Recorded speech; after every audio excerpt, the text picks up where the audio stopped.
Bible చేతిలో ఉంది, ఏదో చర్చిలో కూర్చున్నావు చాలు, గొప్ప వ్యక్తిని. ఎందుకంటే దేవుడు నీ పట్ల నా పట్ల జగత్ పునాది వేయబడక ముందే ప్రణాళిక కలిగి ఉన్నాడు. ఒక్క మాట, దాను మొదలుకొని బెయేర్షెబా వరకు ఈ సమూయేలు ప్రవక్తగా స్థిరపరచబడ్డాడు. ఇది నువ్వు నేను క్రీస్తులో స్థిరపరచబడే సమయం.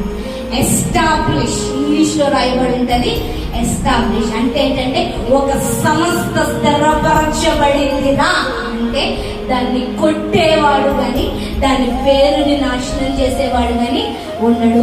ఈ రోజు నుంచి దేవుడు అలా క్రైస్తవ సంఘాన్ని నిలబెట్టబోతున్నాడు, క్రైస్తవ సమాజాన్ని నిలబెట్టబోతున్నాడు, క్రైస్తవ సంఘాలను నిలబెట్టబోతున్నాడు. దేవుడు తన మహిమను స్థిరపరుస్తున్నాడు, తన సంఘాన్ని స్థిరపరుస్తున్నాడు, తన ప్రజలను స్థిరపరుస్తున్నాడు, తన బిడ్డల్ని స్థిరపరిచే టైం వచ్చింది. ఇక నుంచి నీ చిన్న మాట